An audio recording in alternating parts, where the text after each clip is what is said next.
Bismillahirrahmanirrahim. Assalamualaikum warahmatullahi wabarakatuh. Waalaikumsalam warahmatullahi wabarakatuh. Alhamdulillahirabbil alamin. Wassalatu wassalamu ala asyrofil anbiya'i wal mursalin nabiyina Muhammadin wa ala alihi wa ashabihi wa man tabi'ahum bi ihsanin ila yaumiddin. Assalamualaikum warahmatullahi wabarakatuh. Bapak Ibu, adik-adik semuanya yang dimuliakan oleh Allah Subhanahu wa taala.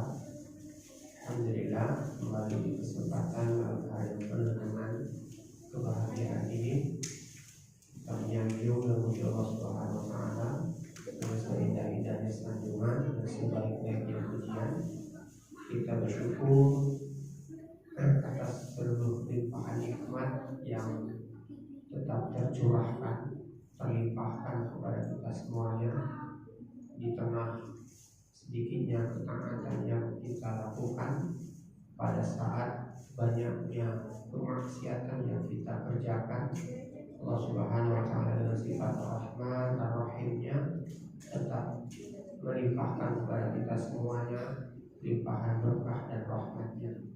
Allah Subhanahu wa taala masih menganugerahkan kepada kita kesehatan, kesempatan, waktu untuk menyiapkan bekal yang terbaik sebelum sang malaikat maut datang menjemput. Sebelum Allah Subhanahu wa taala kasih cerita kehidupan kita.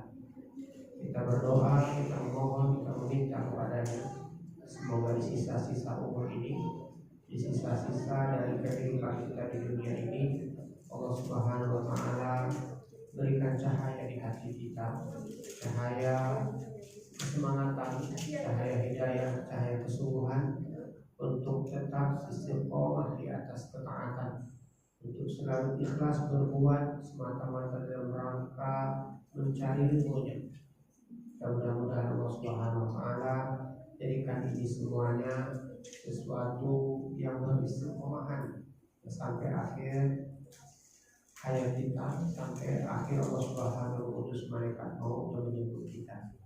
Kita meminta mohon kepadanya semoga Allah Subhanahu kembalikan kita kepadanya dalam keadaan sudah kita terima, dalam keadaan iman dan Islam masih tertancap di lubuk hati kita yang paling dalam.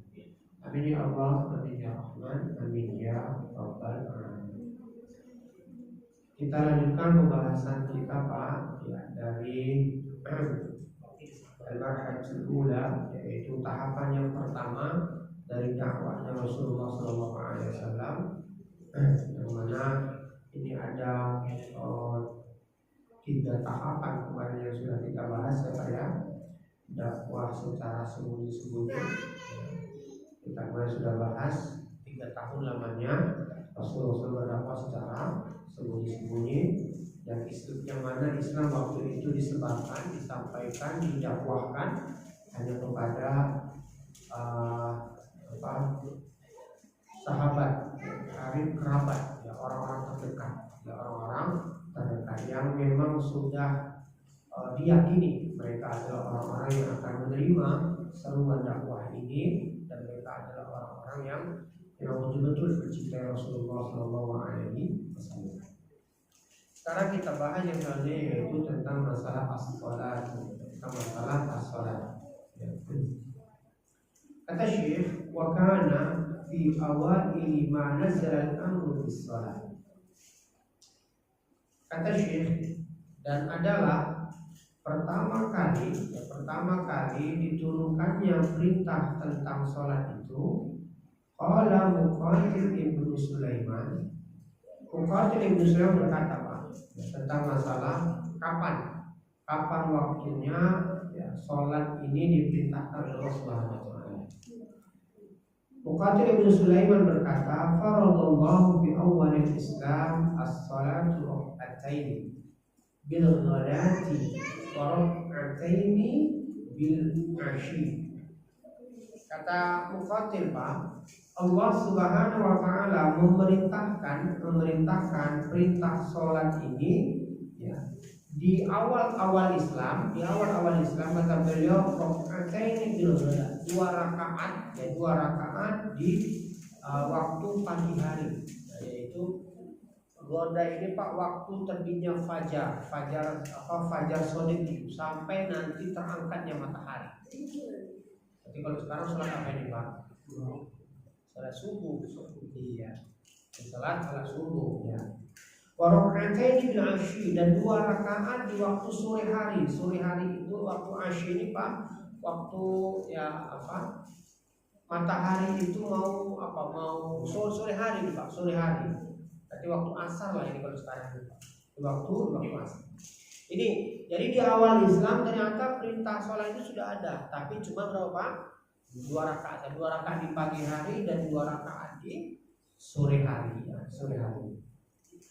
Hal ini kata Mufaddil bin Sulaiman berdasarkan firman Allah Subhanahu wa taala, "Wasabbih bihamdika rabbika bil 'ashyi wal ibkar." Maka bertasbihlah kalian, sucikanlah ya Allah Subhanahu wa taala dan agungkanlah, pujilah Allah Subhanahu wa taala bil 'ashyi wal ibkar, di sore hari dan di waktu pagi hari. Di surah Ghafir atau surah Al-Mu'minun di ayat yang ke-55. Qala Ibnu Hajar, berkata Al-Imam Ibnu Hajar Al-Asqalani, ini penulis kitab Fathul Bari ya Pak, Fathul Bari Syarah Sahih Bukhari. Kitab yang sangat fenomenal sekali. Beliau berkata begini Pak, karena Rasulullah sallallahu alaihi wasallam qabla al-Isra yusalli qat'an. Dulu Rasulullah sallallahu alaihi wasallam sebelum Isra, ini berarti Isra Mi'raj ya. Ya, sebelum Isra Mi'raj, Rasulullah sallallahu alaihi wasallam itu sholat hanya 2 rakaat di pagi hari dan 2 rakaat di sore hari. Hanya itu tok kata beliau. Ya. Wa kadzalika ashabuhu, demikian juga para sahabat Rasulullah sallallahu alaihi wasallam. Jadi dulu para sahabat pun sudah sholat. Walakin ikhtalafa hal farada syai'un qabla as-salawatil khams min as-salawat am la. Akan tetapi kata Ibnu Hajar Al-Asqalani, akan tetapi para ulama berselisih kata beliau. Apakah kewajiban sholat ini sebelum diwajibkannya sholat 5 waktu dari sholat yang kita ketahui sekarang, subuh, zuhur, asar, maghrib dan isya, amla atau belum? Maksudnya begini Pak, apakah sholat 2 rakaat di pagi hari tadi dan 2 rakaat di sore hari tadi ini ya, kewajiban, sesuatu yang diwajibkan sebelum diwajibkannya sholat yang 5 waktu.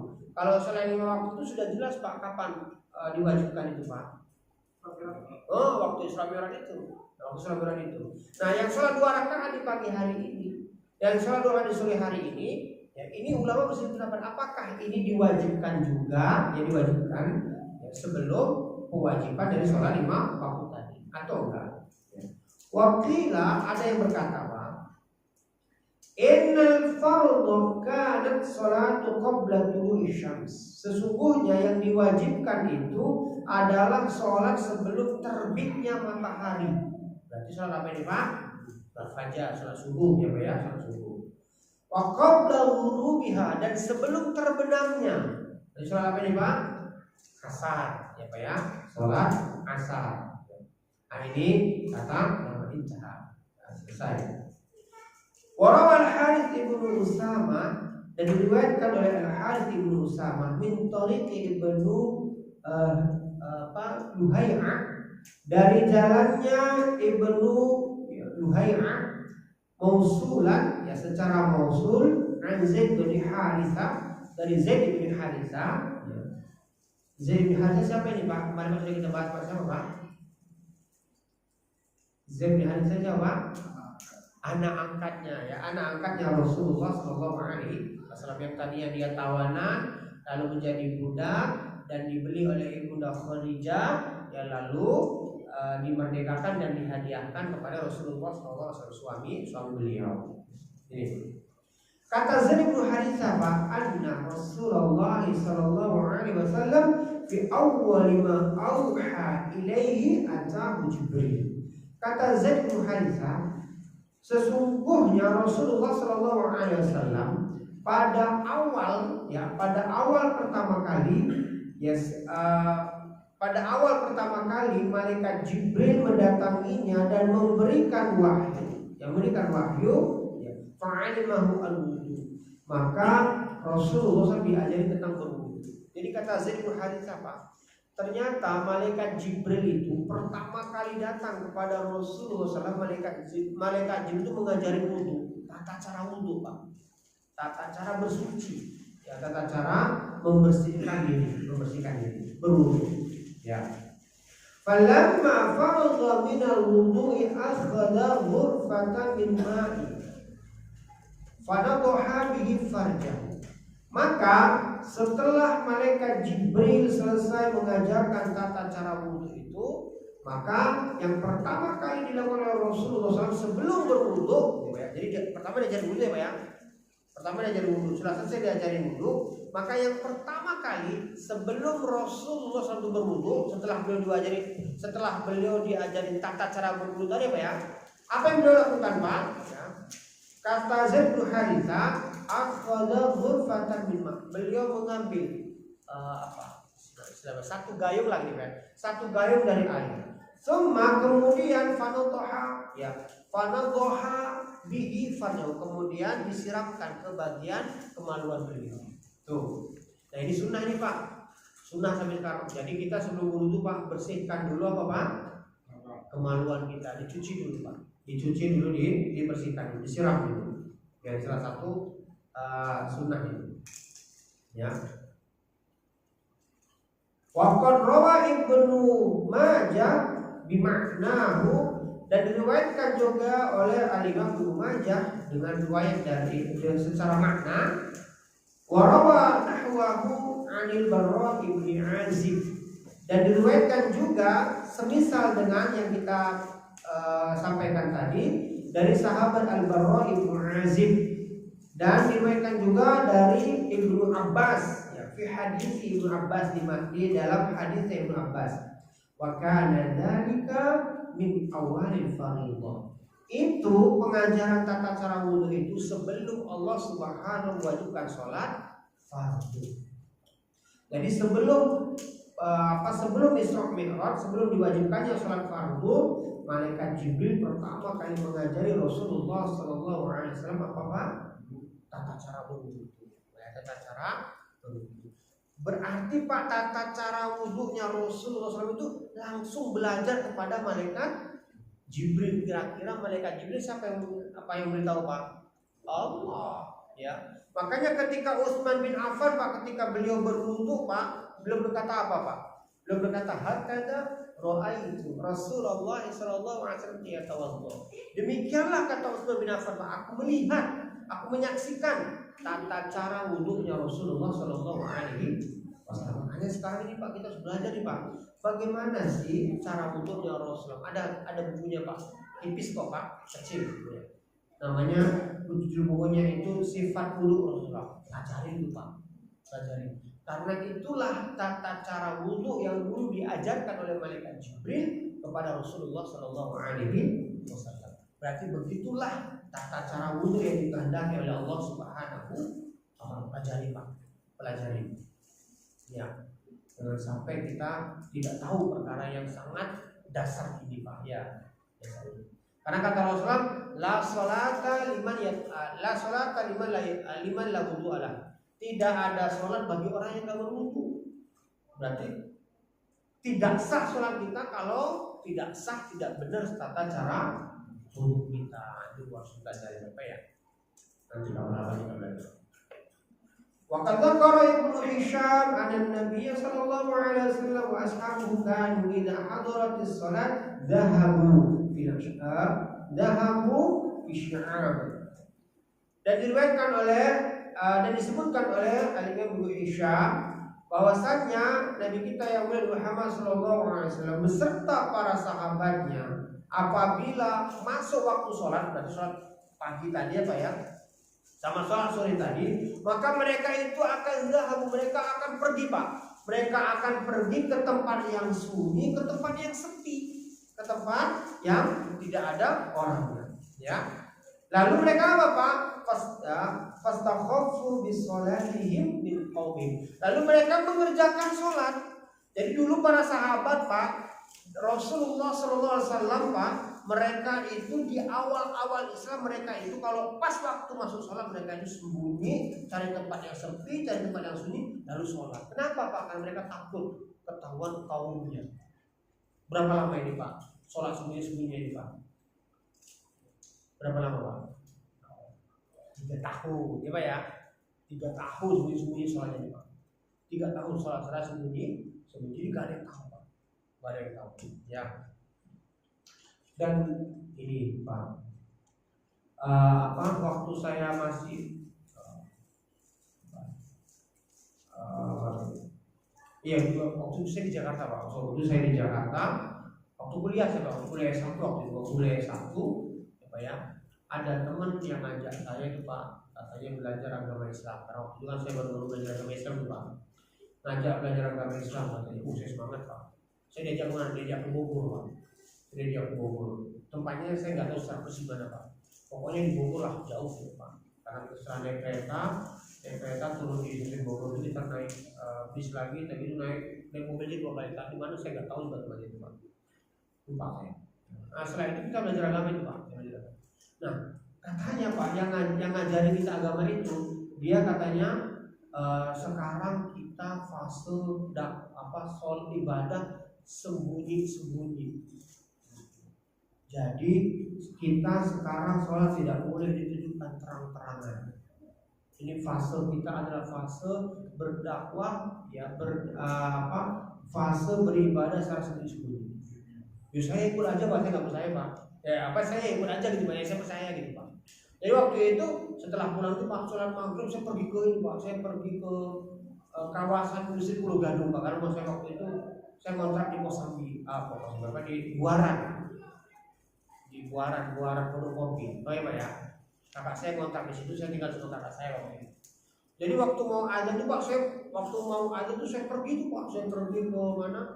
Ke kawasan Pulau Gadung Pak. Saya cari tempat yang sepi di pinggir danau, itu ada danaunya. Di situ saya sholat Pak. Karena apa?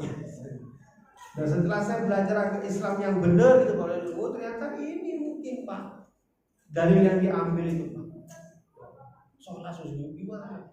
Masjid udah di mana-mana, suara azan terdengar, kita disuruh sholat sembunyi-sembunyi.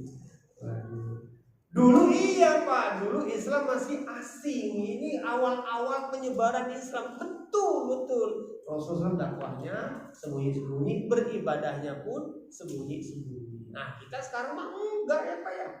Kita sekarang mah terang-terangan.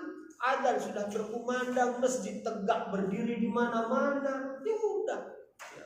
Ya sholatlah kita bersama kaum muslimin yang lainnya. Nah itu Pak ya. Ini pentingnya kita belajar agama Pak yang benar Pak. Kalau enggak kacau itu ditipu-tipu orang kita Pak. Itu saya percaya aja waktu itu Pak. Karena saya juga waktu itu baru-baru belajar agama Islam. Ya. Wa qara'a Abu Thalib an-Nabiy sallallahu alaihi wasallam wa aliyat yusalliyani marratan. Dan sungguh Abu Thalib pernah melihat Rasulullah sallallahu alaihi wasallam dan anaknya Ali bin Abi Thalib ya Pak ya. Ini sholat pada satu waktu. Pernah Pak Rasulullah melihat keponakannya dan anaknya sholat satu waktu. Nah, tak kala Abu Thalib melihat itu, maka Ali bin Abi Thalib fakallamahuma, bertanya kepada Rasulullah SAW dan anaknya tadi, apa yang kalian lakukan ini? Apa yang kalian kerjakan? Kok sembunyi-sembunyi, caranya ruku, sujud, apa ini yang kalian lakukan ini? Nah itu ya. Lalu Rasulullah menjelaskan bahwa ini adalah sholat, ibadah kami kepada Allah dan lain sebagainya. Nah, kata Abu Thalib waktu itu Pak, ya walamma arafa jaliyatul amr amarahuma bisabat. Lihat Pak, bijaksananya Abu Thalib Pak. Tak kala Abu Thalib dijelaskan tentang duduk perkara dari ibadah yang Rasulullah kerjakan, maka Abu Thalib pun berkata apa Pak? Ya, fa amarahuma bisabat. Hendaklah kalian teguh. Artinya apa Pak? Terus konsisten di atas ibadah yang kalian yakini ini. Masya Allah Pak ya. Ini Abu Thalib luar biasa. Nah ini sholat secara sembunyi selama 3 tahun karena takut ketahuan kaumnya dan takut terjadi ya, marah bahaya terhadap ya dakwah ini secara khusus dan secara umum kepada sahabat-sahabat Rasulullah SAW. Yang berikutnya Pak, wal khabaru yablughu ila Quraisy ijmalan. Yang berikutnya Pak, ya perintah kepada Rasulullah SAW. Yang berikutnya Pak, Rasulullah SAW menyampaikan, ya, mengkabarkan kepada kaum Quraisy tentang apa yang beliau dakwahkan ini secara global saja, secara global. Ya. Nah, bagaimana Pak? Ya, kata Syekh, ya badu ba'dan nadhari min nawahi syattan min al-waqi' anna da'wata fi hadhihi marhalah. Kaum Quraisy waktu itu Pak, mereka sayup-sayup gitu Pak, secara senyap-senyap mereka itu sudah mendengar.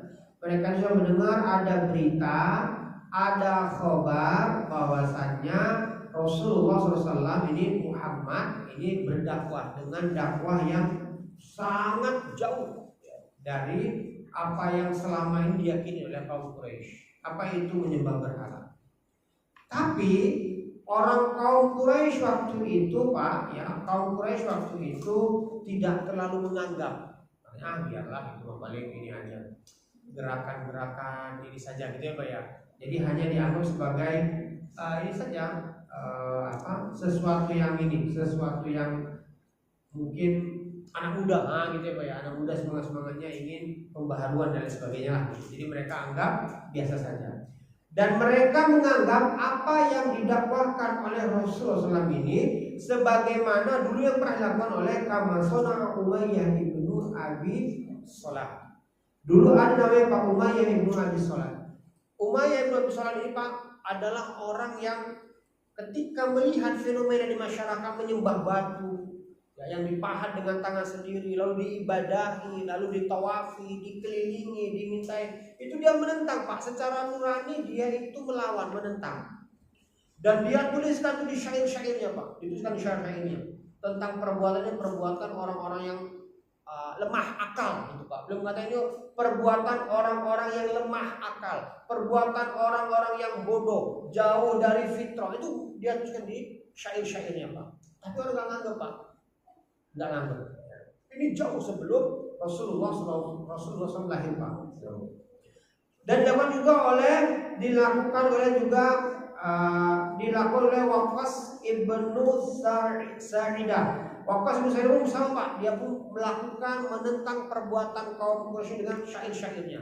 Ya, dan dia ini adalah orang yang monotisme katanya waktu itu Pak. Orang yang berkeyakinan bahwasanya ilah itu adalah satu, tidak berbilang, tidak berjumlah. Tidak lebih tidak berjumlah. Pencipta alam ini pasti seorang. Pasti satu. Nah, ini dia meyakini seperti itu. Wa Amr ibnu Nufail, dan ada juga Pak orang namanya Amr ibnu Nufail, sama dia juga Amr ibnu Nufail ini ahli syair Pak, dan dia meyakini bahwasanya Tuhan itu adalah satu. Dia tuliskan di syair-syairnya dan dia tulis di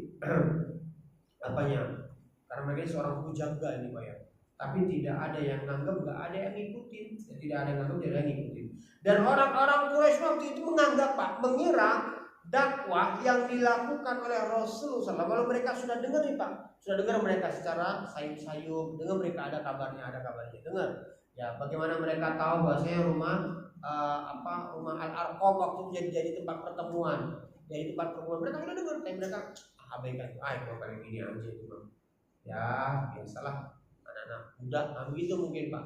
Gerakan-gerakan reformis itu mungkin Pak. Ya, dan mereka abaikan itu. Sampai akhirnya dakwah ini membesar, mengembang dan sampai akhirnya Rasulullah mendapatkan perintah dari Allah Subhanahu wa taala untuk berdakwah secara terang-terangan. Sekarang Pak, al-marhatus tsaniyah, marhalah yang kedua. Ini selama 3 tahun nih Pak ya.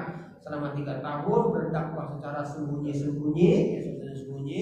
Ya, dan sekarang sampailah kita di tahapan yang kedua, yaitu ad-da'wah jiharon, berdakwah secara terang-terangan. Dibawa secara terang-terangan. Awalu amara bil izhari dakwati. Awal pertama kali Rasulullah SAW diperintahkan untuk berdakwah secara terang-terangan. Kata Syekh, awalu ma nazzala bi hadhihi saddadi qoulihi ta'ala. Awal pertama kali Rasulullah diperintahkan untuk berdakwah secara terang-terangan adalah ketika turun firman Allah Subhanahu wa taala di surat Asy-Syu'ara ayat 214, firman Allah Subhanahu wa taala, wa anzir ashiratakal aqrabin. Berikanlah peringatan wahai Muhammad kepada keluargamu yang terdekat. Ini Pak, suruh memberikan peringatan kepada keluargamu yang terdekat. Di surat ini Pak, ya, as-suratul lati waqa'at fiha al-ayah hiya suratu Asy-Syu'ara. Kata Syekh, surat yang tentang wa anzir ashiratakal aqrabin ini adalah surat yang ayat yang ada pada surat Asy-Syu'ara. Yang mana isi dari surat surat Asy-Syu'ara ini isinya adalah dzakarat fiha awwala qissati Musa. Di awal-awal ayat pada surat Asy-Syu'ara itu Pak lihat. Di awal-awal ayat dari surat Asy-Syu'ara ini menceritakan kisahnya Nabi Musa.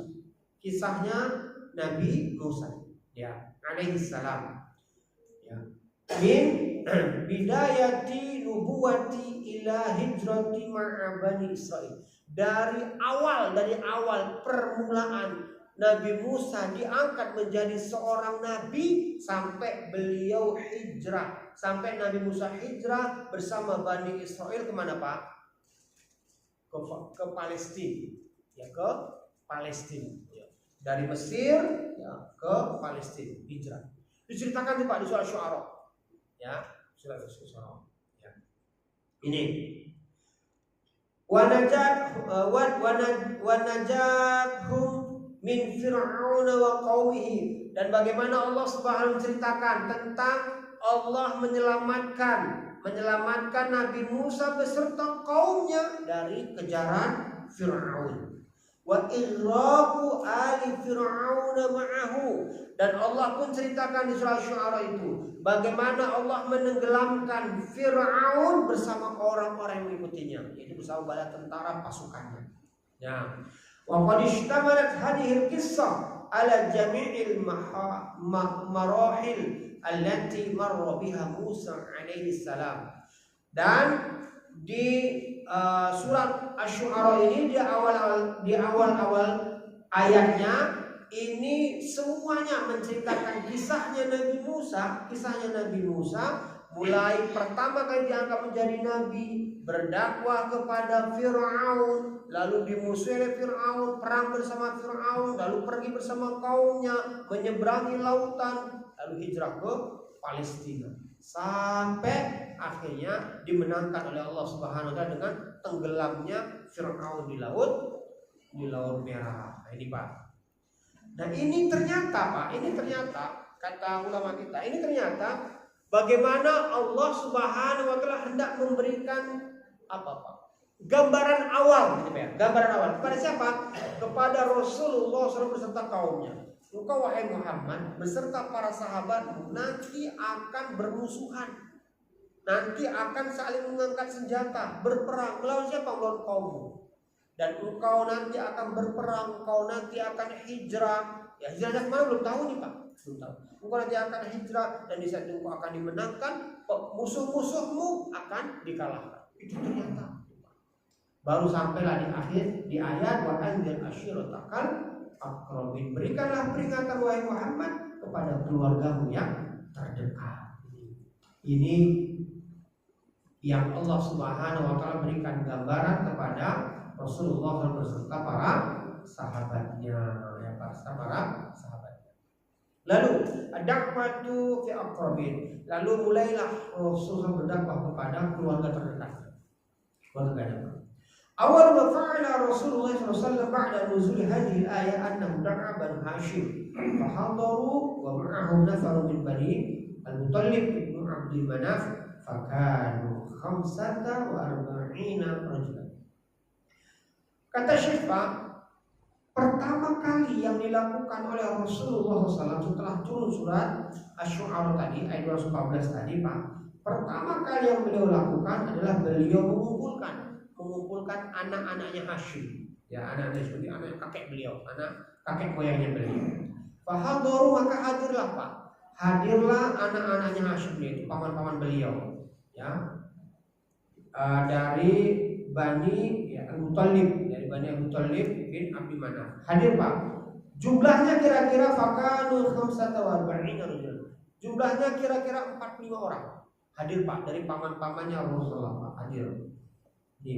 Setelah dikumpulkan tuh, Pak. Nah, ini kan paman-pamannya sudah dengar berita nih, Pak. Sudah dengar berita bahwa saya keponakannya Muhammad namanya nyebarin satu ajaran yang menentang, menertawakan dan melecehkan Tuhan kita. Udah dengar mereka ini, Pak. Maka ketika mereka dikumpulkan, Pak, fabadarahu Abu Lahab. Maka pamannya yang bernama Abu Lahab, Pak, ngomong. Abu Lahab ngomong, Pak. Apa kata Abu Lahab, Pak? Wa haula'i hum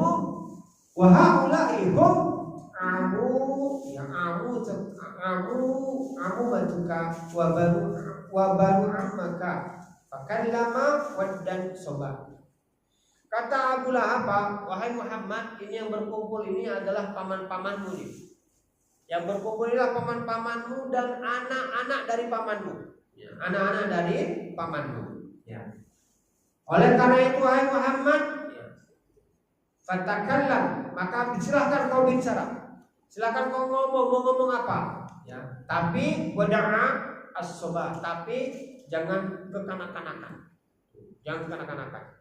Maksudnya apa ini, Pak? Muhammad, ini yang hadir semua orang tua, gitu. Ini semua yang ada orang tua, ini paman-pamanmu yang hadir ini, adik-adik bapakmu, dan ini anak-anak, ya, anak-anak dari adik-adik bapakmu. Ya, maka silahkan mau ngomong apa, tapi jangan kekanak-kanakan. Artinya jangan apa? Jangan ngomong yang ngada-ngada lah, gitu, ya. Jangan ngomong yang ngarang-ngarang. Wa'alam. Tapi sebelum ngomong, Pak, Abu Lahab ini ngomong terus berbahas. Kata Abu Lahab, ketahuilah, annahu laisa li qaumika bil Arab, ya. Qotobatan qotoh. Ketahui, kamu perlu tahu, wahai Muhammad, tidak ada satupun dari orang Arab, dari orang-orang Arab, dari suku-suku Arab ini yang berani, Pak, yang berani mengerutkan dahinya di hadapan kami. Apa maksudnya, Pak?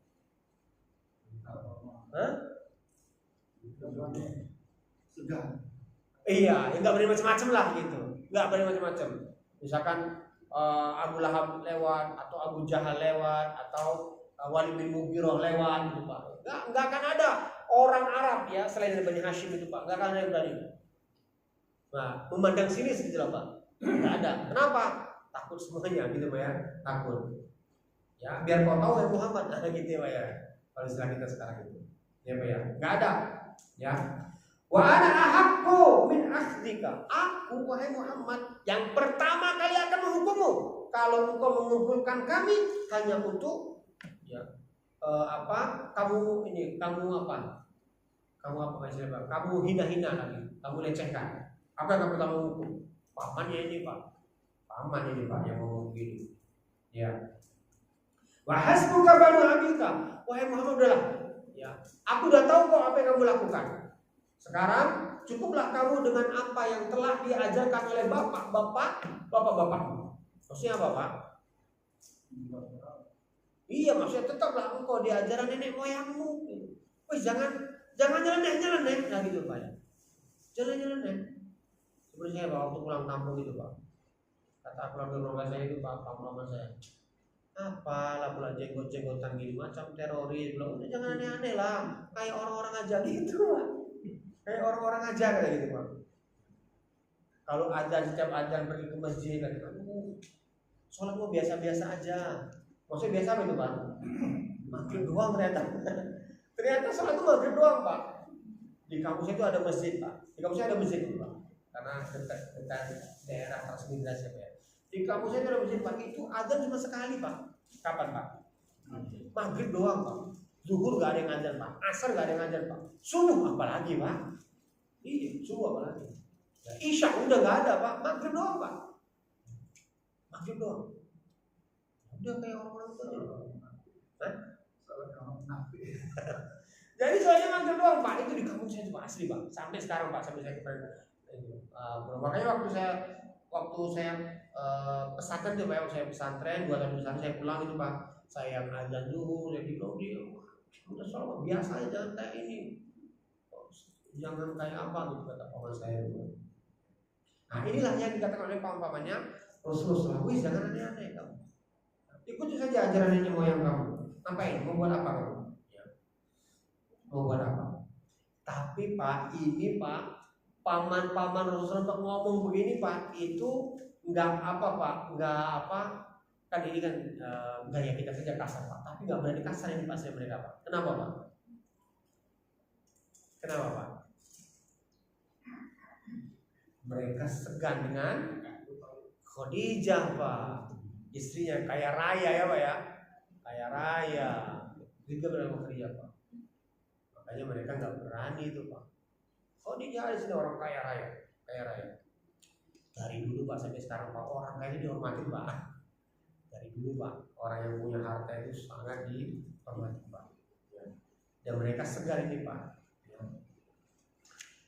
Nah setelah itu apa kata Abu Lahab? Abu Lahab teruskan, kata Abu Lahab, wa in aqamta ala ma anta alayhi fa huwa aisaru alayhim, ya. min ayasubba bika min tawni Quraisy. Wahai Muhammad, ya, kata Abu Lahab, kalau engkau tetap di atas apa yang kau lakukan hari ini, maka ini akan menjadi jalan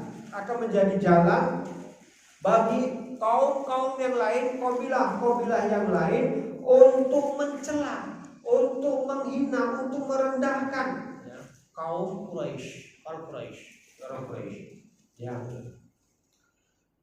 Maka oleh karena itu kata Abu Lahab, udahlah, kembali saja ke ajaran nenek moyangmu. Fama ra'aitu ahadan ja'a ala bani abihi bashar mimma jitu bihi, ya, mimma jita bihi. Kata Abu Lahab, aku tidak pernah melihat seorang pun dari kaum kita wahai Muhammad, dari kaum kita, dari orang-orang Quraisy ini, ya, dari orang Quraisy ini yang datang sebagaimana yang engkau sebarkan hari ini, sebagaimana yang engkau dakwahkan hari ini, sebagaimana yang engkau ajarkan hari ini. Apa kata siapa? Fasakata Rasulullah SAW walam yatakallam fi dzalikal majlis. Rasulullah SAW waktu itu cuma diam Pak. Beliau cuma diam dan beliau tidak berbicara sepatah kata pun di majelis itu. Padahal beliau yang undang, pamannya datang, tapi ternyata di forum itu beliau menjadi pendengar. Beliau cuma bisa diam Pak. Tapi setelah itu Pak, summa da'ahu tsaniyah. Kemudian beliau manggil lagi yang kedua Pak. Setelah beberapa hari mungkin panggilan yang kedua Pak. Datang lagi Pak. Datang. Kenapa kok datang Pak? Kenapa Pak? Padahal panggilan yang pertama diceramahi, tapi diundang dan undang kedua datang lagi Pak. Kenapa Pak? Keponakannya yang undang, yang mana keponakannya ini istrinya kaya raya Pak. Istrinya kaya raya, Khadijah kaya raya. Khadijah masih kaya waktu itu Pak. Masih kaya raya. Diundang lagi, datang lagi Pak. Paman-pamannya datang lagi semua Pak. Datang, gak berani nolak Pak. Nah setelah mereka datang berkumpul, belum sempat mereka ngomong Pak, Rasulullah ngomong langsung Pak. Lihat Pak, bagaimana adabnya Rasulullah. Beliau beradab sekali Pak. Ketika pamannya datang, pamannya ngomong, beliau tidak membantah, beliau tidak memotong, dan beliau tidak apa Pak. Ya. Tidak ngomong ini rumahku, kalian keundang ke sini, ya jadi jangan ini, ya jangan apa enggak Pak, beliau tetap diam. Nah, setelah pamannya Abu Lahab capek ngomel Pak, udah bubar. Tapi yang kedua diundang lagi Pak, karena apa maksud hati untuk mengundang para paman-pamannya ini kan belum kesampaian kan Pak? Diundang lagi yang kedua Pak, datang lagi Pak, datang. Nah di undangan yang kedua inilah Pak Rasulullah menyatakan, alhamdulillah ahmaduhu ya ahmaduhu wa asta'inuhu wa awmana bih wa atawakkal alaih wa ashhadu an la ilaha illallah wahdahu la syarika lah. Kemudian beliau berkata Pak, aku memuji Allah, segala puji bagi Allah, aku memujinya, aku minta pertolongan kepadanya, aku minta keamanan kepadanya, aku bertawakal kepadanya, dan aku bersaksi tidak ada ilah yang berhak disembah kecuali Allah yang tidak ada sekutu baginya. Tsumma qala, kemudian beliau berkata Pak, innar ra'ida la yakdzibu ahlahu. Sesungguhnya sang penuntun itu tidak mungkin menyesatkan orang yang dituntunnya. Artinya apa Pak? Artinya aku ini adalah keluarga kalian, gak mungkin aku akan menyesatkan, menjerumuskan kalian, gak mungkin. Nah ini Pak, aku ini keluarga kalian, tidak mungkin aku akan menyesatkan, menjerumuskan kalian. Ya. Lalu kata beliau Pak, wallahi demi Allah, allazi la ilaha illa huwa, demi Allah yang tidak ada ilah yang berhak disembah kecuali Dia. Inni Rasulullah sallallahu alaihi wasallam, inni Rasulullah ilaikum khassatan wa ila nasi amatan. Sesungguhnya aku ini adalah utusan Allah Subhanahu wa taala kepada kalian secara khusus dan kepada manusia secara umumnya. Wallahi kata Rasul, demi Allah ya. La tamutunna kama tanamun. Sungguh kalian semuanya akan mati sebagaimana hari ini kalian tidur. Sungguh semuanya kalian akan mati kata Rasulullah sebagaimana hari ini kalian tidur. Wala tab'atsunna kama tastayqizun, dan kalian pun nanti akan dibangkitkan sebagaimana hari ini kalian bangun dari tidur kalian. Jadi ternyata orang yang mati itu Pak, orang itu tidak akan tahu dia itu tidak akan dia kita ini kan Pak ya, ketika kita tidur kan Pak, kita bermimpi yang seram, bermimpi yang indah, orang di sekitar kita tahu nggak Pak? Tahu nggak Pak? Enggak, kan yang merasakan kita sendiri. Gitu juga Pak, kalau kita nanti mati Pak, kita meninggal dunia, kita ini mendapatkan siksa atau mendapatkan nikmat, kuburan kita diluaskan atau disepikan, itu kan yang tahu kita. Orang-orang yang di atas kita, yang masih hidup itu nggak akan tahu betul jadi. Ya. Apa terjadi?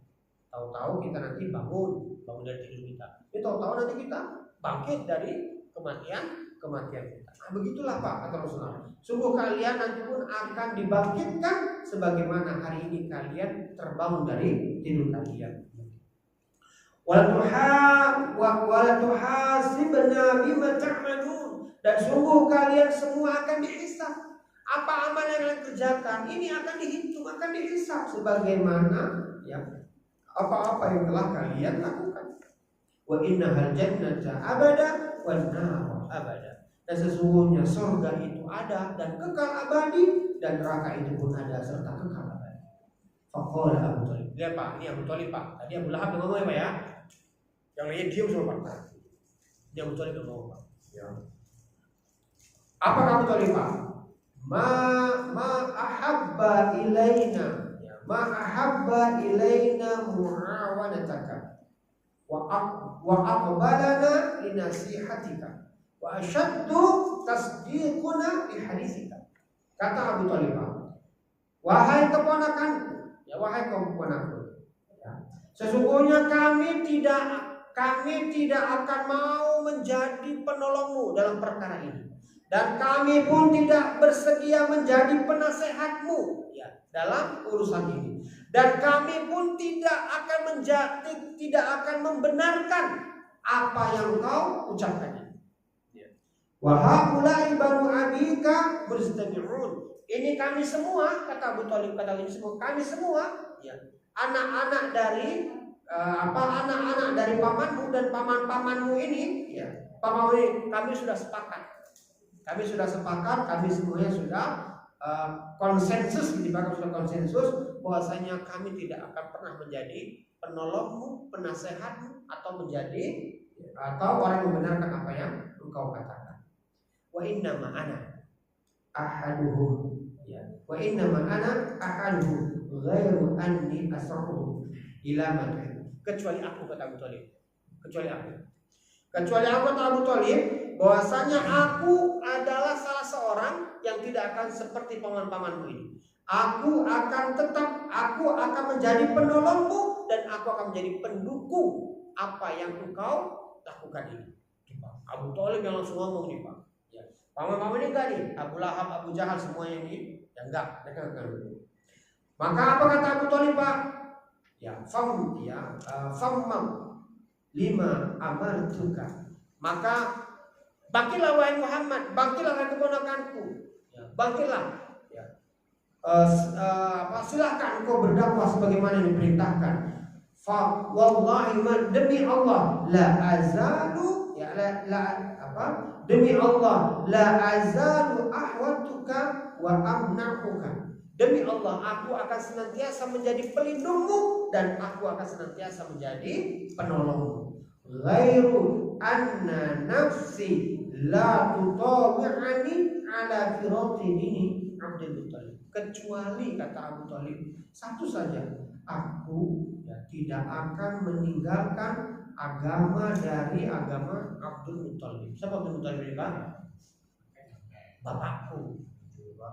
Kecuali satu saja, kata Abu Thalib, aku tidak akan meninggalkan agama bapakku. Itu doang. Tapi untuk dakwahmu ini aku dukung wahai Muhammad. Untuk dakwahmu ini aku lindungi wahai Muhammad. Aku akan menjadi pelindungmu dan aku menjadi penolongmu. Itu, Pak. Yang lainnya nggak berani ngomong, Pak. Ya, nggak berani ngomong. Nah, selesai ngomong gini, Pak, faqala Abu Lahab. Abu Lahab langsung ngomong, Pak. Apa kata Abu Lahab, Pak? Hakada. Apa kata Abu Lahab? Hadhihi wallahi, ya. Hadhihi wallahi, ya. Aswatu.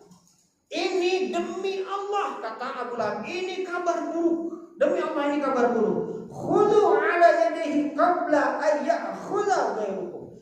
Tangkap Muhammad ini. Tangkap Muhammad ini sebelum orang-orang lain yang nangkap. Kalau kita yang nangkap, kita paman-pamannya, kita nggak akan tega, Tapi kalau orang lain nanti yang mengukulin dia, orang lain nanti yang memasain dia, waduh, kita nggak tahu apa yang terjadi. Wah, gitu kata Abu Lahab. Faqala Abu Thalib. Apa kata Abu Thalib, Pak? Abu Thalib berkata, wallahi, demi Allah, ya, demi Allah, la namna'uhu ma, ya, baqina. Aku akan senantiasa, kata Abu Thalib, aku akan senantiasa menolong dia, aku senantiasa melindungi dia, ma baqina, selama aku masih hidup. Wah, dia berani, Pak. Karena ternyata Abu Thalib ini adalah paman yang tertua, ya, paman yang tertua, ya. Gak ada yang berani, Pak. Abu Lahab, Abu Jahal, ini adik-adiknya ini, Pak. Gak, ini keponakanku. Ya. Kenapa dibela ini, Pak? Kenapa Abu Thalib begitu membela, Pak? Iya, itu dia, Pak. Kata ulama kita, karena dari kecil, Pak, Abu Thalib sudah tahu, Pak, Rasulullah ini memang keponakannya yang spesial. Kita sudah pernah ceritakan, Pak, ya, waktu kemana, Pak? Waktu ke Syam, ya, Pak, ya. Waktu ke Syam mau berdagang ketemu sama pendeta Yahudi. Siapa namanya, Pak? Buhairo, ya, Pak, ya. Beliau mengabarkan, ini anak kok jalan selalu dilindungi sama Allah. Ini anak, ini nanti kalau dia besar dia akan menjadi nabi ini. Disuruh bawa pulang, kan, Pak? Disuruh bawa pulang. Kenapa? Nanti kalau orang Yahudi tahu bisa dibunuh dia. Akhirnya Abu Thalib mengutus utusan bahwa dia pulang. Abu Thalib terus melanjutkan perjalanan ke Syam. Ya, itu, Pak. Jadi Abu Thalib udah tahu, Pak, udah tahu dia, makanya ketika besarnya dia berdakwah seperti ini, Abu Thalib gak akan mendukung. Selama aku masih hidup, aku jadi pelindungnya. Ini, Pak, masya Allah, ya, Pak, ya. Akhirnya gak ada yang berani, Pak. Ya, tidak ada yang berani. Ya, ada Jabal Safa. Setelah itu Rasulullah pun mengumpulkanlah seluruh keluarga-keluarganya di Bukit Sofa. Pak, Ka'bah itu kan lembah ya Pak ya. Lembah yang lainnya kan tinggi-tinggi itu Pak. Dulu ada, sekarang udah nggak kelihatan Pak. Tapi tetap sih Pak bisa kelihatan Pak. Sofa sama Marwah itu tinggi kan Pak ya. Kayak kalau pakai sofa itu kan Ka'bahnya di bawah kan Pak. Iya itu tinggi Pak. Jadi itu dulu bukit Pak. Itu bukit. Sofa itu dulu bukit. Marwah juga dulu bukit Pak. Jadi bukit begitu Pak. Nah, makanya kita itu kan disuruh apa? Susai ya Pak ya. Susai. Nah itu. Nah waktu itu Pak, orang-orang yang berkumpul di sekitar Pak, di sekitar Ka'bah nih Pak, berkumpul di Rasulullah. Waktu itu tempat yang paling tinggi itu Bukit Sofa. Ya, maka Rasulullah itu naik ke Bukit Sofa.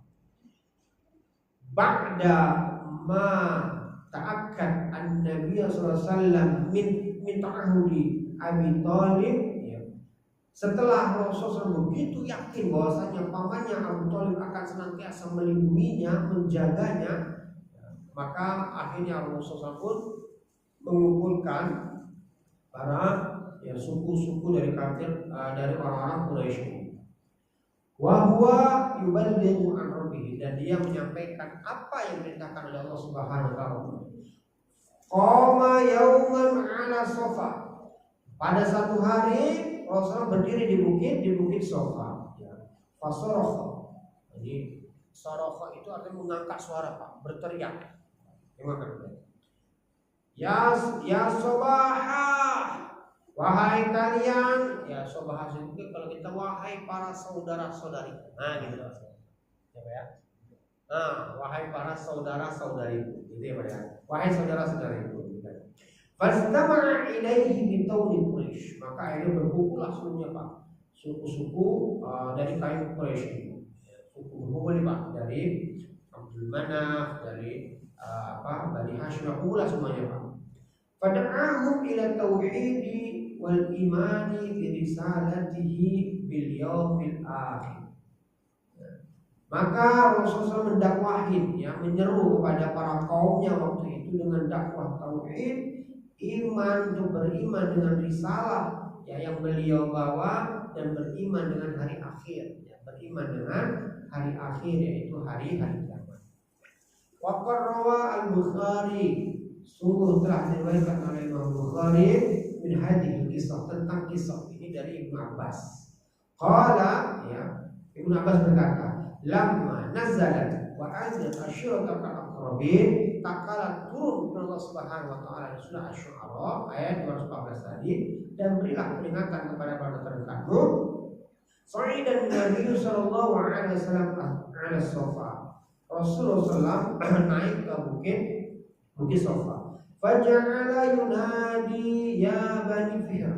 Maka beliau pun, kata Ibnu Abbas, ya, mengangkat suaranya lalu manggil, ya Bani Fihr, wahai Bani Fihr, wahai Bani Fihr, ya Bani Adi, wahai Bani Adi, ya, wahai Bani Adi. Dipanggil Pak Bani Fihr, Bani Adi, kumpul semua, kumpul. Hatta istama'u faja'ala rajulu idza lam yastati' an ayakhruja arsala rasulan yanduru ma'hu.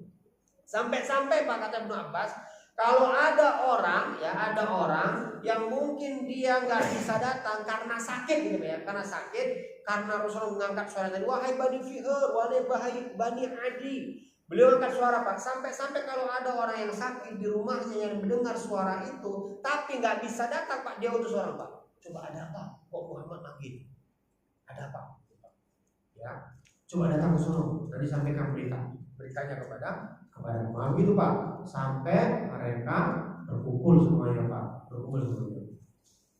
Waliyanzura ma huwa, ya, untuk melihat ada apa, ya, gerangan yang terjadi. Faja'a Abu Lahab wa Quraisy. Abu Lahab dan orang-orang Quraisy yang lainnya pun datang Pak. Ya. Apa kata Abu Lahab? Faqala Abu Lahab pun berkata, Ara'aitakum law akhbartukum anna khilan bil wadi turidu an tughayru ya alaikum akuntum musaddiqi, ya, lalu Rasulullah berkata Pak, Lalu Rasulullah berkata apa? Ara'aitukum, apa pendapat kalian? Lau akhbartukum, seandainya aku mengkhabarkan kepada kalian, ana khilan bil wadi, sesungguhnya di balik lembah lembah ini ya, di balik lembah ini katanya. Ya, di balik lembah ini ada pasukan turidu antaghayyara alaikum. Mereka itu bermaksud hendak memerangi kalian. Ya. Akuntum, apakah kalian musaddiqin, apakah kalian membenarkan, apakah kalian percaya? Qalu, semua mereka ngomong. Semua ini ngomong Pak, dari Bani Fihr, Bani semua ngomong. Naam, ya kami percaya. Kenapa ini Pak? Itu karena Rasul itu dari kecil beliau terkenal dengan julukan Al-Amin, ya, orang yang bisa dipercaya. Sampai waktu umur 35 tahun ya Pak ya. Waktu umur 35 tahun, waktu terjadi renovasi Ka'bah waktu itu Pak, terjadi keributan tentang siapa yang paling berhak meletakkan Hajar Aswad itu Pak. Saya menjadi hakim waktu itu Pak. Rasulullah SAW ketika beliau yang ngangkat, meminta kain lalu diangkat Hajar Aswad ke tengah-tengah dan masing-masing kepala suku megang ujung-ujungnya. Nah ini jadi semua ngomong na'am Pak, nggak mungkin nggak berani mereka ngomong nggak Pak. Ya. Kenapa Pak? Nah ini Pak. Wa ma jaraina 'alaika illa sidqan. Karena kami tidak pernah melihat kamu wahai Muhammad. Kami tidak pernah menyaksikan kamu wahai Muhammad kecuali kau ini orang jujur. Ini Pak. Pentingnya menjaga kejujuran Pak.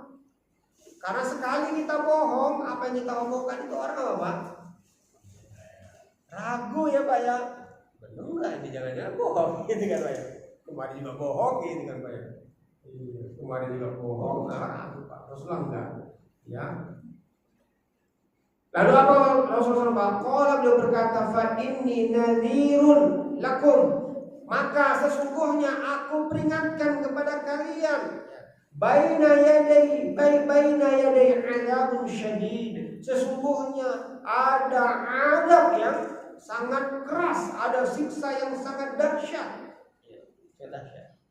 Dan lain-lainnya. Faqala Abu Lahab. Ya, apa kata Abu Lahab? Tabbat laka sairul yaum. Tabbat artinya Pak, celaka kamu wahai Muhammad, ya sairul yaum, sepanjang hari. Lihat Pak, doanya berubah banget ya Pak ya. Udah gemes dia Abu Lahab Pak. Celaka engkau wahai Muhammad sepanjang hari, selama hari, ya, sepanjang hari kau celaka. Ya. Alihada jama'tana, hanya untuk ngomong begini kamu kumpulkan kami. Ya, hanya untuk ngomong begini kamu kumpulkan kami. Tabbat laka, celaka engkau wahai Muhammad. Lihat Pak. Sampai akhirnya Allah Subhanahu menurunkan apa Pak? Menurunkan surah apa? Surah Al-Lahab. Tabbat yada abi lahab. Yang celaka itu siapa Pak? Kedua tangannya Abu Lahab. Kenapa Pak? Karena kata orang begini Pak. Abu Lahab waktu ngomong tabbat itu ngomong gini Pak. Nunjuk-nunjuk gitu Pak. Tabbat laka sairul yaum. Celaka engkau wahai Muhammad sepanjang hari. Jadi dari mulai terbitnya fajar Pak, dari bangun terus sampai tidur celaka terus, sial terus kau Muhammad. Alih aja jamaah apa yang urusan ini kau turun apa? Engkau kumpulkan kan, tuh Pak. Abu Lahab mau begitu. Tapi ternyata Allah nggak ridho Pak, Allah nggak terima Pak, utusan digitukan Pak. Allah nurani apa Pak? Surah Al-Lahab. Tabbat yada abi lahab. Ya, Al-Lahab. Celakalah tangannya Abu Lahab. Kau yang celaka. Ini Pak, kata ulama Pak, ini bukti benarnya firman Allah ini Pak. Kenapa Pak? Turunnya surah Al-Lahab itu Pak, ya Pak, surah Al-Lahab itu setelah turun surah Al-Lahab itu Pak, yang mencela, yang menyatakan, yang langsung memberikan apa Pak? Memberikan apa sih Pak ya? Apa Pak? Hah? Kepastian lah gitu Pak, yang langsung dengan kepastian bahwa saya yang celaka itu adalah Abu Lahab. Wa imra'atuhu hammalatal hatab, dan nanti istrinya akan menjadi pengumpul kayu bakar ya di neraka. Jadi Abu Lahab dan istrinya Pak sudah langsung disestempel sama Allah akan terbakar di api neraka dan istrinya akan jadi pengumpul dari kayu-kayu api neraka. Itu Pak, setelah turun ayat itu Abu Lahab masih hidup loh Pak. Berapa tahun Abu Lahab hidup Pak? Berapa tahun Pak? 10 tahunan Pak. Ya, ada orang bilang 13 tahun Pak. Berarti Allah betul-betul sudah langsung memastikan bahwasanya Abu Lahab ini sampai mati tidak akan beriman. Walau sudah diancam neraka. Padahal ini Pak, ini kan kesempatan buat Abu Lahab ini Pak untuk melecehkan Rasulullah SAW, untuk mendustakan. Ya kan Pak? Gimana caranya kira-kira Pak? Oh, itu dia Pak. Abu Lahab kan diancam masuk neraka nih Pak. Nah, udah Abu Lahab sampai saya ngomong kita masuk Islam. Ya, nanti kita masuk Islam kan Muhammad diketawain sama orang-orang. Oh, ternyata Muhammad itu turun satu ayatnya nggak benar. Kan 13 tahun loh Pak. Waktunya itu ada jeda masih hidup tuh Abu Lahab itu Pak. Dari turunnya ayat ini Pak. Aduh coba. Ternyata enggak Pak. Ternyata enggak. Abu Lahab sampai dari awal. Oh, ayat ini turun yang menyatakan Abu Lahab menjadi penghuni neraka, istrinya pun demikian, sampai mati enggak beriman Pak. Sama suami sih enggak beriman sampai mati. Lihat Masya Allah Pak. Ini bukti benarnya firman Allah. Bukti benarnya Allah. Jadi Allah sudah menstempel, mencap bahwasanya Abu Lahab tidak akan beriman sampai mati. Dan ini bukti kebenaran firman Allah Subhanahu wa Ta'ala. Ya Pak ya. Ini Pak. Ini menjadi salah satu bukti benarnya akan wahyu Allah Subhanahu wa Ta'ala turunkan. Ya. Nah setelah itu mulailah Pak disusun berbagai macam rencana untuk menghalangi, menghentikan dakwahnya Rasulullah SAW. Mulai dari penyiksaan yang dilakukan. Siapa wanita yang pertama kali meninggal dunia Pak? Syahid beserta suaminya. Siapa Pak? Bersama suaminya siapa Pak? Sumayyah. Apa ya? Ini Pak. Ya. Dan beserta suaminya Yasir Pak yang meninggal pertama kali. Siapa yang menyiksa ini Pak? Siapa yang menyiksa Pak? Umayyah bin Khalaf, ya. Umayyah bin Khalaf ini Pak, ini mulai yang menyiksa. Nah, nyiksanya cuma berani begitu doang Pak, menyiksa budak-budaknya doang. Kenapa? Karena kalau langsung sama Rasulullah berani, ada Abu Thalib yang menjadi pembela, gitu. Berani. Ya. Sahabat Abu Bakar pun waktu itu Pak, karena beliau orang kaya, beliau sudah mulai menyelamatkan sahabat-sahabat yang jadi budak-budak itu Pak.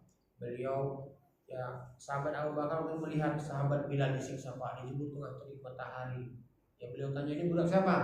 Ya budak ini. Panggil. Kamu ini kau jual nggak ini? Oh, kamu beli. Mahal harganya. Jual berapa? Sebut harga Pak. Harga yang tak mungkin, harga yang mustahil Pak. Karena mereka sengaja menyebutkan harga itu agar Abu Bakar nggak membayarnya. Dibayar kalau bukan bayar nih, bayar. Lalu sahabat Bilal pun dimerdekakan. Nah begitulah Pak, siksa demi siksa yang dilakukan oleh para sahabat. Ini dulu Pak yang bisa kita sampaikan. Kita akan lanjutkan sebentar waktu yang akan datang. Jika ada pertanyaan Pak sebelum kita selesai.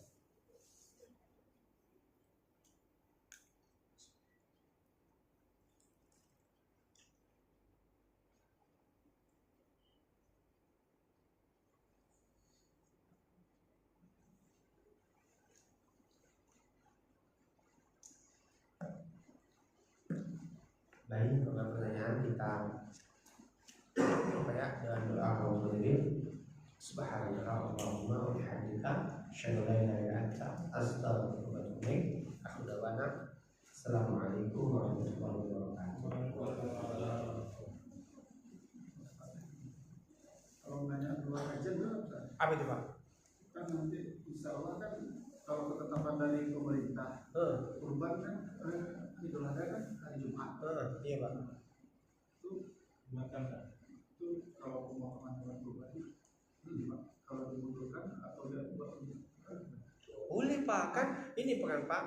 Udhiyah itu kan Pak ya, ada 4 hari waktunya Pak. Yang pertama kan gini Pak, kata ulama itu Pak, udhiyah itu tadi gini Pak, mazabaha minan na'ami, apa-apa yang disembelih ya dari hewan ternak. Hewan ternak itu apa? Domba, sapi dan unta. Gitu. Atau yang sejenisnya. Domba sejenisnya apa Pak? Kambing. Sapi sejenisnya apa Pak? Kerbau, ya. Unta udah nggak ada sih. Tuh. Kuda boleh nggak Pak? Kuda Pak? Hah? Boleh nggak Pak? Kuda boleh nggak kuda? Kuda boleh dimakan. Kuda itu halal boleh dimakan Pak. Tapi boleh nggak disembelih Pak sebagai hewan kurban? Nggak boleh karena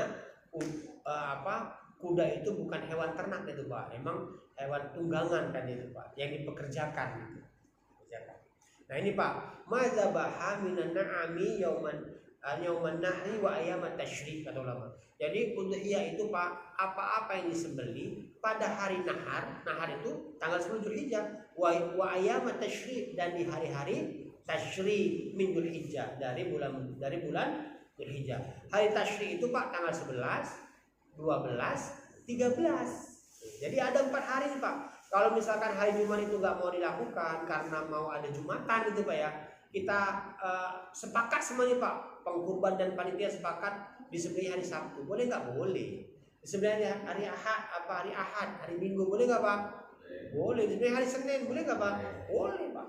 Terus kalau yang satu lagi kan kalau misalnya di hari raya Idul Fitri sama hari raya Idul Adha kan ada anjuran kita bersilaturahmi gitu ya. Nah ada dalilnya juga. Salat Jumat boleh ditinggalkan diganti dengan salat zuhur ya. Itu gimana kalau kita jadi panitia terus kita berkurban di hari Jumat? Kalau salat Jumat kan nggak boleh ditinggalkan diganti dengan salat zuhur atau tetap harus salat Jumat dengan diganti? Ya, jadi ulama gini Pak, kan hari Jumat itu kan hari raya juga Pak. Ya, apabila bertemu 2 hari raya ya Pak ya, maka hari raya Jumat itu boleh diganti dengan salat zuhur. Cukup hanya mengerjakan sholat Idul Fitrinya atau sholat Idul Adhanya saja. Jadi sholat Jumatnya itu nggak diadakan, tapi diganti pakai sholat zuhur. Boleh Pak. Nanti kita ini lagi nyembeli pas hari Jumat, takutnya gitu Pak ya. Takutnya nanti kan harus mandi lagi kan itu Pak ya. Asal Jumat itu sunahnya mandi kan Pak. Mandi lagi. Dan ini loh Pak, kita nyembelih itu darah yang masuk itu najis itu Pak. Kena baju kita nggak boleh pakai sholat itu Pak. Bapak nyembelih misalkan Pak, nyembelih. Darah kan muncak itu Pak. Darah yang muncak itu najis itu Pak. Itu kena baju Bapak, berarti nggak boleh pakai sholat ini baju. Kan repot nanti itu kan Pak. Kita harus ganti baju lagi, harus mandi lagi kan gitu. Kalaupun di dekat kita yang berkurban ada masjid yang lagi sholat itu gimana? Nggak apa-apa itu fitnah. Ini dia Pak, takutnya jadi fitnah ntar Pak. Zaman dulu kan masjid jauh-jauh ya. Jadi kan boleh ditinggalkan sekarang masjid jauh. Jadi kalau orang-orang itu kan itu ya. Iya. Kalau sekarang lebih dekat. Nah maksudnya seperti dulu. Iya. Ya sama, hukum itu tetap berlaku Pak. Tetap boleh kita nggak sholat ini. Nggak, karena kan sudah ada khutbah waktu itu kan Pak. Udah khutbah di Idul Adha itu gitu. Kan salah satu tujuan Pak sholat Jumat itu kan khutbahnya salah satu tujuan untuk mengingatkan ya Pak, seminggu sekali diingetin gitu. Seminggu sekali diingetin gitu. Nah itu kan sudah ada tuh khutbahnya sholat Idul Adha atau sholat Idul Fitri itu. Kalau pas hari Jumat ya boleh nggak dikerjakan sholat Idul Adha-nya, sholat Jumat di hari Idul Adha-nya dan sholat Jumat di hari Idul Fitri boleh nggak dikerjakan, tapi diganti pakai sholat zuhur. Tapi itu tadi Pak, ya kalau misalkan khawatir banyak orang yang nggak tahu, belum tahu malah jadi mau menjadi kurban doang, itu nggak penting gitu kan. Kalau boleh itu Pak, boleh kita nggak sholat ini Pak, nggak sholat Jumat Pak. Ya tinggal bapaknya nih kalau bisa meyakinkan dan menyampaikan ke masyarakat, ya udah. Tapi kan dalam satu ilmu atau supaya kan ada 10 hari yang sangat disayangkan, yang sangat disukai oleh Allah kan. 10 hari Dzulhijjah itu kan. Salah satunya di tanggal 10. Iya. Ketika menyembelih kan. Harusnya kan yang lebih afdal memang di tanggal 10 kalau. Tanggal 10 Pak. Iya. Tapi kan memang diizinkan sampai habis hari tasyrik ya. Iya. Yang paling afdal tanggal 10 itu Pak. Yang paling afdal tuh Pak. Tapi kan gitu kan. Tapi kan kalau misalkan tidak memungkinkan di hari itu boleh di tanggal 11-nya, 12-nya dan 13-nya. Karena sekarang kan kebetulan ketepatannya kan di hari Jumat. Hari Jumat ada sholat Jumat. Makanya tinggal ini aja Pak, kesepakatan ini panitia. Kesepakatan bersama. Iya, udah kita Jumatan aja, berarti kita nggak nyembeli. Atau udah kita nyembeli aja, Jumatnya ganti zuhur, ya kan boleh kan Pak? Udah kita nyembelih tapi takut terganggu, kita nggak ada Jumatan. Sepakat, udah. Nggak apa-apa kan Pak? Karena kalau ditinggal itu Pak, misalkan nih Pak, itu siap-siapnya itu minimal setengah 12 udah siap-siap Pak. Ya kan Pak? Harus kita mandi Jumatan ya kan? Mandi Jumatan, masuk ke masjidnya. Sementara mungkin hewan yang disembelih itu Pak baru terbuka kulitnya gitu kan Pak ya, udah terkapar ya. Dan nanti 12:30 paling nggak selesainya itu Pak. Habis selesai ngapain? Habis selesai Jumatan apa kita Pak? Makan lagi kan Pak? Iya, makan lagi ya itu sih. Sementara kalau kita nggak Jumatan bisa sholat udah jam 12 kan Pak? Jam 12. Dan cukup wudhu saja kan Pak, nggak perlu mandi lagi. Gitu Pak. Iya, nggak apa-apa ya kan, tinggal diskusi saja Pak. Musyawarah untuk mufakat. Kalau kita itu Pak nggak Jumatan kita rencana. Kita nggak Jumatan, kita nyembelih, kita ketika dulu. Dan itu kita sepakati dulu Pak, kita sampaikan dulu dalil-dalilnya, kita sampaikan dulu ininya, dan semua sepakat ya udah. Kita tahu waktu itu kan saya tawarkan kita nyembelih hari Sabtu aja gitu. Wah nggak ini, nggak pas momennya gitu kan, pas momen masuk katanya habis sholat Idul Adha itu kok malah pulang ke rumah pelong gitu kan. Biasanya kan habis sholat Idul Adha langsung kan Pak dengan hewan kurbannya apa gitu. Oh iya juga sih kan Pak ya, kehilangan momentum misalnya gitu Pak. Kehilangan momentum kok kayak ini nggak seru gitu Pak. Supaya Pak ya. Terima kasih Pak atas pertanyaannya.